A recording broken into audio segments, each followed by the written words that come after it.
Revelation 18:4. So if you look at this photo, you can see the dome, the tall dome shape on the Washington Capitol, the enormous towering obelisk in the Washington Monument. You can see the smaller Egyptian obelisk out in front of the Vatican, the dome shape on top with the solar wheel around it. Then in those middle photos, that top picture is the inside of the Pantheon with that open hole where the sun shines down.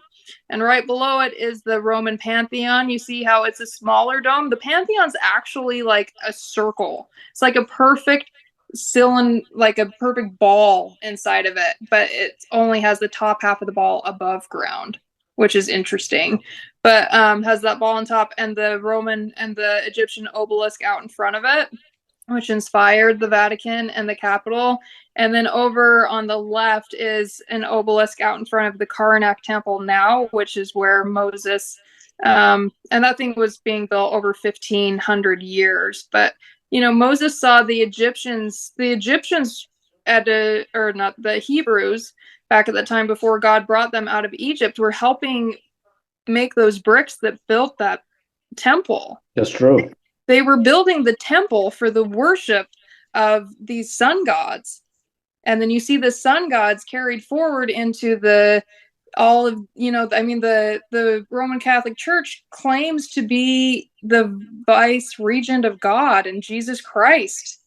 And it's just very sad. This is why in Revelation 18:4 it says, "Come out of her, my people, that ye be not partakers of her sin, and that ye receive not of her plagues." I just think this was an important thing that for me to understand. The 7 plagues. So God is the source of life. And he warns us to avoid sin, because if ye sin, ye shall surely die. And the warning he gave to Adam and Eve is the same warning that he's giving to us.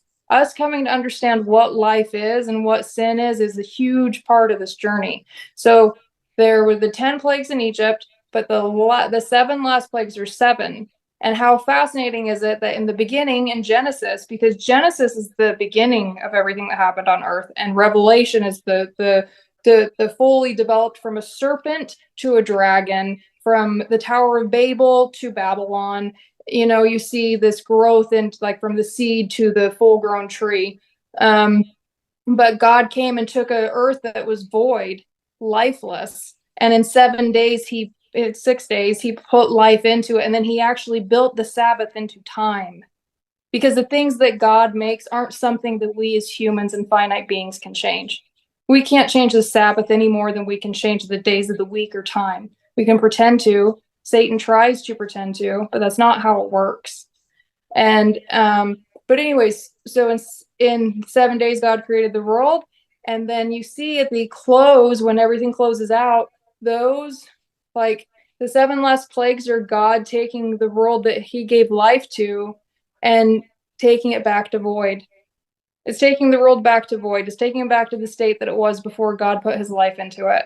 If you want to retain your life, if you want to have eternal life, if you want to live, worship the only true living God, the only one that can give you life. Satan was created by God. He doesn't have power. He has some right now, but it's all afforded him by God. And so if you want to avoid destruction and horrible things, worship God. The 7 last plagues just means that the world is going back to void. The life that God gave it is going to be withdrawn from it. That's all it is. And in the book of Revelation, the angels are going around and sealing God's people in their forehead. He's putting protection on them from the horrible things that are going to be happening. It doesn't mean that you're not going to go through it with the world, but you have the protection of God with you while you're going through it. And without that, those who aren't sealed in their forehead by God, they're sealed with the mark of the beast. Their life is going to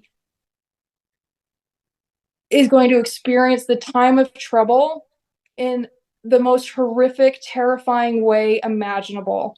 So don't believe the lies that if you just go along with it, you're going to be okay. Now is the time to get to know God. Now is the time to stand for truth and to show others who God is, because that's how more and more people will come out of these systems. And that's the only way that you're going to have life and protection. And I'd rather be on God's side and lose the comforts of this world than keep the comforts of this world and lose my soul and lose a life, eternal life.